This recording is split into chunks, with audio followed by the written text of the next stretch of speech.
What else have you worked on? Well, I've worked on other sets, like just in film school. Friends who work on sets, and But like my most recent project was my senior project. It was a short documentary about Haitian immigrants in the Bahamas, because they're kind of a group of people that have been coming to the Bahamas for a long time, since the 50s and 60s. Ever since Duvalier years, there was a dictator in Haiti, and a lot of the poor Haitians started migrating from Haiti to the Bahamas. But what my documentary focused on was the children of those Haitians, because generally Haitians come here and they just work the very menial jobs, like the jobs nobody else wants to do, and they do them well, but like they are the largest immigrant group in the Bahamas, and they're kind of looked down upon for many different reasons. A lot of it because the Bahamas became independent at one point, where it was like black power, right. Black Bahamian power, and it gave Bahamians a group of people to look down on, the Haitians. Like they were looked down upon by the British, for so many years. So I mean, that's one reason why they're kind of discriminated against. But like, what I focused on was their children, who, when they're born, if their parent is Haitian and they're born in the Bahamas, doesn't matter. The Bahamas recognizes them as Haitian, but they don't want to get Haitian citizenship because they don't know anything about Haiti. So they're in a stateless situation up until they turn 18, where they can apply for citizenship. But that process can take up to years, like at least a year usually, because like there are people that are putting their application when they're in 1990 something, and they still are waiting. So like they're 20 something and they can't get a real job because they can't have a bank account, they can't travel.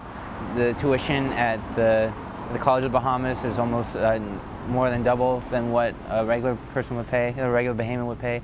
But these are people that grew up in the Bahamas their whole life, went to school with the same Bahamians that are going to school now and getting good jobs, and that kind of thing. So it's different from here, where if your parents are from out of the country but you're born here, just because you're born here, you kind of exactly get the citizenship. Exactly. So I mean, it's similar to like how many immigrant groups are in many countries, but since the Bahamas is so small, like an immigrant group like that is just a lot more visible. And it's just, there's only like 330,000 people in the Bahamas, and it's small. So like if there's a large group, it's noticed.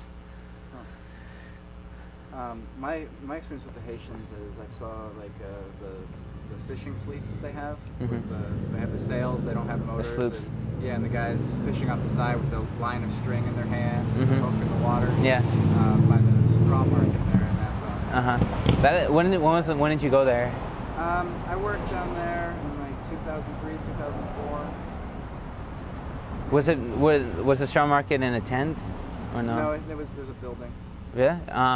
Yeah, it had burned down actually. Oh, really? Yeah, now it's in like a tent, and like no one has done nothing. No one has done anything about it. They're just this piece of Bahamian culture sitting underneath this rickety old tent right now. I was there for a long time, and like people. Yeah, I mean, like it was there from. I mean, that was one of the main attractions of coming to Nassau. I mean, people would come on the cruise ships and go right to the straw market. What's that big like hotel? Atlantis. Atlantis. Yeah. Yeah, because the straw market was kind of like across the mm-hmm. way from that, and then the Haitian fleet was like right there. Yeah.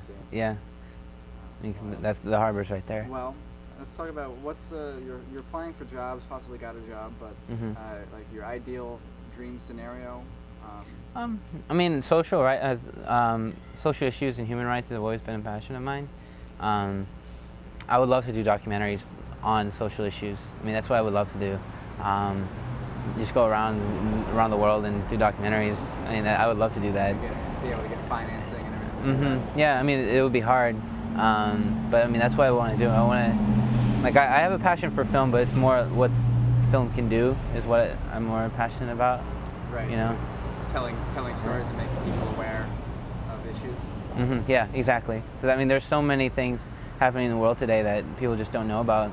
For me, it's hard to kind of keep track of, and that's where the point of some of these interviews is to find out through other people what they're interested in, what they know mm-hmm. about. So I'm coming from here, they're coming from there, and just mm-hmm. kind of get an idea. But mm-hmm. I think that's definitely something that needs to happen, and I'd like to see, like, instead of all these entertainment, blockbuster action movies and everything. It was just, you know, like more like big documentaries. And Well, I mean, now is the time, like animations, like really good animations are starting to become really popular, like in the mainstream, and documentaries too. Yeah. I mean, like back in the 90s, you would never see a documentary in theaters, you know. But now, like, there's that movie Food Inc. that came out that I really want to see, and you know, really cool documentaries that are just coming out, and it's just communications becomes so much easier. To communicate to a lot of people at once and make them aware of something. I mean, just like what you're doing, you just put it up on YouTube, and you just put this up in like 10 minutes, and then you're good. Yeah. You know, and then it reaches, you know, 2 ways billion people. Affect change.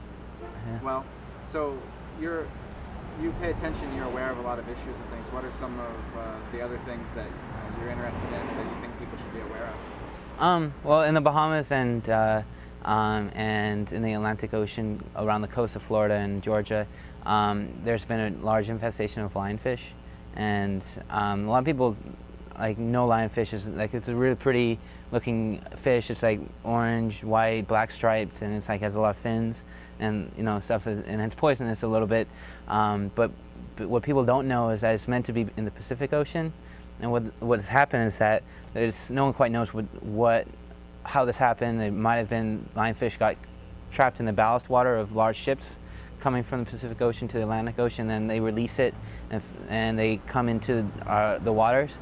But basically lionfish are poisonous all the way around, so like there's no predators for them, and they breed like rabbits like none other, you know, and this has been going on for the past like I don't know 4 or 5 years. So we're slowly growing and growing, and there's just no top predator for them, so they just keep on growing, and what they do is that they push out all the other fish that are below them, like they just take over the ecosystem.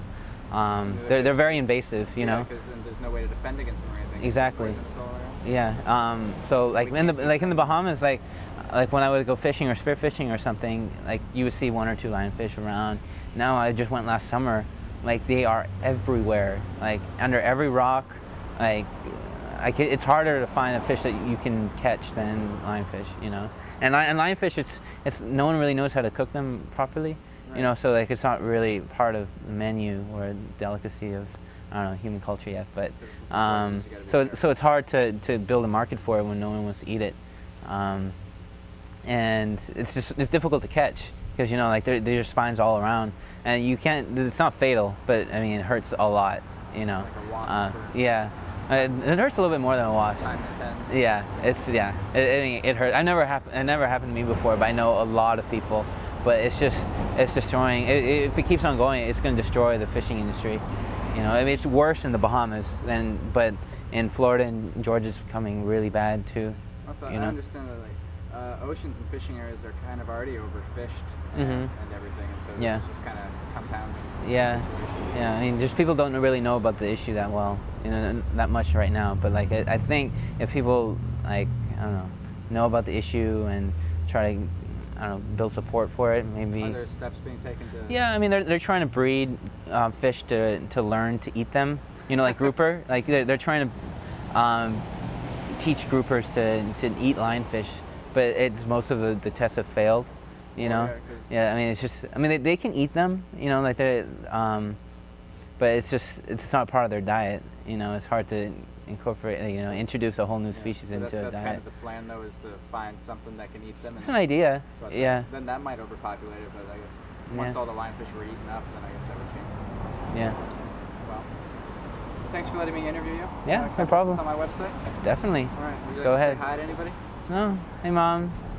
Yeah. No. That's it. All right. Thank you.